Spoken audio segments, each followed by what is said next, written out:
তো আমার বনু এখন সাজুগুজু করছে। এখন বাজে 9:15। আমরা যেখানেই যাই আমরা সাজুগুজু করি একটু, কারণ সেরকমভাবে তো কোথাও বেরোই না। তো আমরা এখন কোথায় যাব তো চলো সেটা তোমাদেরকে বলছি। আমি এখন রেডি হব। তো বাইরে তো খুব ঠান্ডার সময় বাইরে তো বেরোতে একদম ইচ্ছেই করে না, বাট যেতেই হবে, কিছু করার নেই। তো তাই জন্য এখন রেডি হব। তো চলো রেডি হয়ে আসি, তারপর যাব। তো সেটা দেখতে হবে। ওর মানে ঠান্ডার মধ্যে বেরোতে ইচ্ছা করে না, কিন্তু যখন বেরোয় তখন একদম সাজগোজ দিয়ে বেরোয়। তো দেখতেই পাবে কেমন সাজ দেয়। আমরা রেডি হয়ে বেরিয়ে পড়েছি, আর আমরা ওয়েট করছি আমার মামার জন্য। মামা আসছে। তো আমি কোনো কিছু সাজিনি, কারণ বাইরে ঠান্ডায় সেটা কী করবো, সোয়েটার টুপি পরতে হবে। আমার বোনকে দেখো, এবার নয় এই হচ্ছে আমার বন। ও সারাদিন পাগলামি করতে থাকে। লিপস্টিক পরেছিল, তো ওর লিপস্টিকের শেডটা ভালো লাগছে না, তাই ও মুছে ফেলেছে। তো চলো যা যাক। এই যে আমার বন সারাক্ষণ পাগলামি করতে থাকে।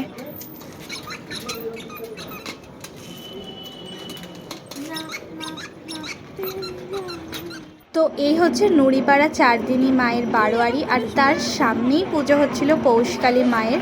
তো আমরা সেইখানেই গিয়েছিলাম। আমাদের যে বদ্দা মামা ছিল আমাদের নিমন্ত্রণ করেছিল সেখানে, তাই তখন মায়ের ধুনুচি নাচ হচ্ছিল।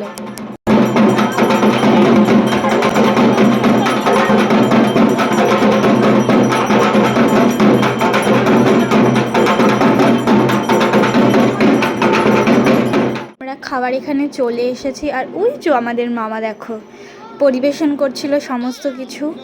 আর আমরা এখানে দাঁড়িয়েছিলাম কারণ প্রচণ্ড ভিড় ছিল যেহেতু, সেই জন্য আমরা কিছুক্ষণ একটু দাঁড়িয়ে ওয়েট করে নিচ্ছিলাম।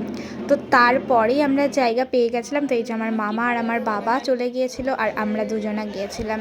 তো আমার বোনও জানি না কী বকবক করছিল, তো আমি বলছিলাম আমরা এখন গেরিতে বসে আছি সেই জন্য।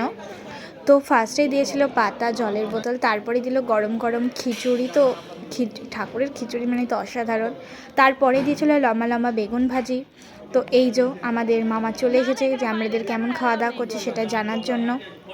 তো তারপরেই দিয়েছিল হচ্ছে ছ্যাঁচড়া, তারপরে দিয়েছিল আলুর দম। তো চাটনিটার আর ভিডিও করা হয়নি। তো এইখানে সব খাবার দাবারগুলো ছিল, আর এইখানে সব খাওয়া ছিল, একটা লজের মতো করে সেখানে খাওয়ার ছিল।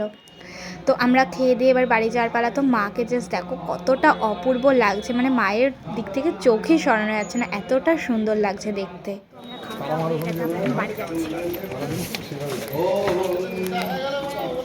এখন আমরা বাড়ির দিকে যাচ্ছি, আর আমার মামা কি বলছিল সেই জন্য আমরা আমার মামাকে মারধর করছিলাম।